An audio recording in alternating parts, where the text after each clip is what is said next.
A lot of people beyond just the farming community are worried, including the hotshot CEOs with whom Charlie Gasparino socializes. He's here now with the latest on all of that. What are they telling you? I got this from aides from two major CEOs from major companies. I was told not to use their names because they regularly speak with the president. They don't want it. They essentially don't want a war with the president. Right.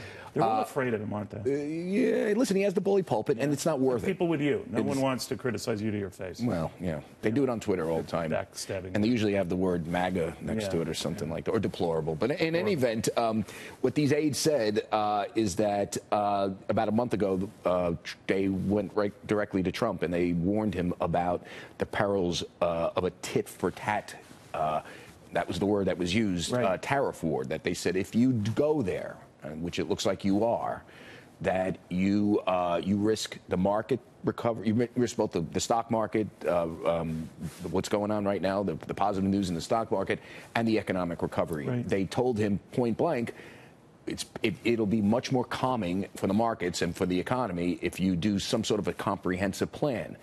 Interestingly enough, Trump pushed back, and he believed the tit-for-tat tariff, you know, they haven't enacted it yet, but at least the threats was a negotiating ploy that he's going to bring China to the table. Well, apparently unbeknownst to many in his administration, including Larry Kudlow. So he's going rogue against himself. Yeah, they told him don't do that. He said he's the one who's up the ante. He said, I think this is the way you negotiate with China. It might work, but as far as communicating that with the rest of the White House, all his economic advisors, even John Kelly, he's not doing that. Right, but he basically ignored their warnings, and now we have, you know, obviously it's starting to pick up steam. I will say this about Kudlow. This is interesting, and you know, I've not confirmed this with Larry, but Larry has told people I know who've told me directly, because that was a direct conversation between Kudlow and the person I spoke with, that he knew what he was getting into in terms of the China tariffs thing walking in. That, you know, before he took the job, he told people, he goes, listen, Trump's going to threaten or maybe use tariffs against China. There's no doubt. He believed it would be marginal and a negotiating ploy is the way it was described to me. But, you know, you never know with Donald Trump. I mean, you know, he's an economic blank slate in a lot of ways. You know, he never sort of articulated, you know, sort of macroeconomic policy in the past. You know, he never really had a firm set of economic ideals in the past. He was never like a guy that pounded the table for tax cuts. As a matter of fact, he believed in raising taxes. And so, you know, I don't know why Larry... President, not Larry. Yes, yes. I don't know why Larry would believe that he, you know, that he Well, maybe he thought... he's a smart guy. You and I have known him for years.